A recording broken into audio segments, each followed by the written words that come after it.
Honorable Speaker, I think so far so good, but we are facing some challenges, and perhaps I want to seek your guidance on this, or directives. Honorable Speaker, as you can see, the House is not full, and a number of members are finding it difficult to access the House. Personally, a number of members, as we speak, are finding it difficult to go through the police blockades to access the House. I've personally had to struggle to get to this House this morning. Honorable Speaker, what is the problem? The problem is that the entire Parliament precincts is cordoned off by people who appear to be police officers. Honorable Speaker. Honorable Speaker, we are living in a democratic country. And this House is a symbol of our democracy.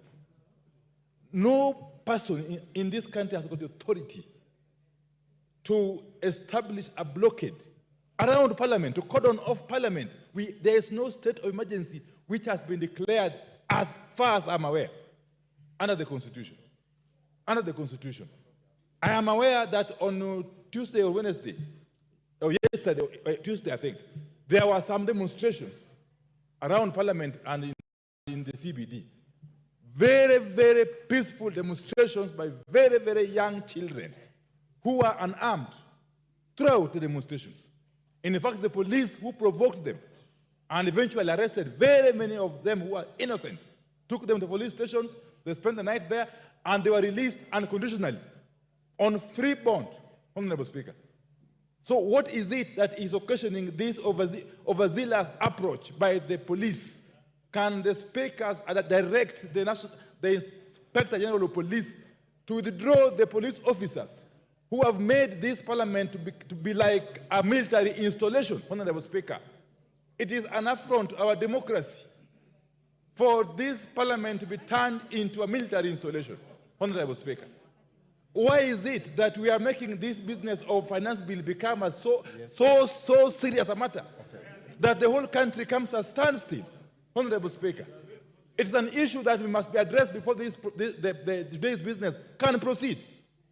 I want to call upon my colleague members that we ensure that that cordon, that blockade is removed before we can proceed the business.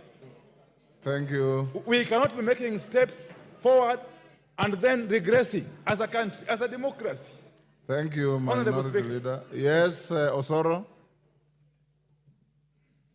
Thank you very much, Honorable Speaker. Honorable Speaker, we must appreciate our Constitution 2010, Honorable Speaker, and the independent offices that are provided therein. Honorable Speaker, the unit of the police, the National Police Service, is an independent institution. They do not take instructions from Parliament, don't take instructions from His Excellency the President, and they work independently to exercise their duty, Honorable Speaker. Can you repeat that? I was consulting with a member. Thank you, Honorable Speaker. Honorable Speaker, what I'm saying is we need to appreciate our democracies. The legislature is an independent institution. The National Police Service is an independent unit that does not take instructions from anybody. While we appreciate the right for every Kenyan to picket under Article 37 as provided by the law, Honorable Speaker, the police are there to provide security for even those who are picketing, Honorable Speaker.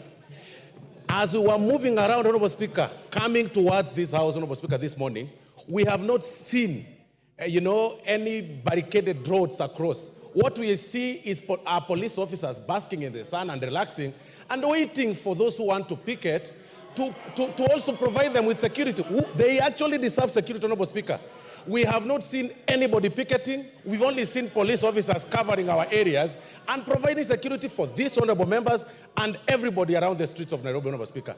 And they've even said, the Minority Leader, Honorable Speaker, has even said right now that even those who are purportedly arrested were released on free, without being charged. That ideally shows,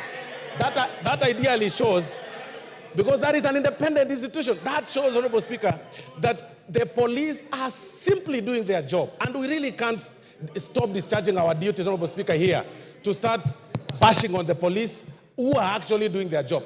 But again, Gen Z are free to picket, they are free to move around, they are allowed to come even up outside the gate of Parliament. And they are allowed to carry placards.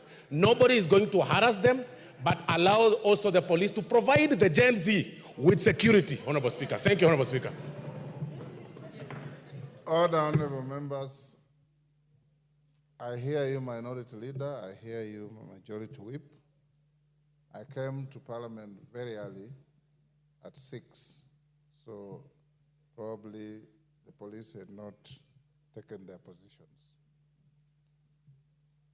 This House will operate without any fear or favor, intimidation, or any negative pressure. I want to encourage you to be all times assured that you are safe here. I'll direct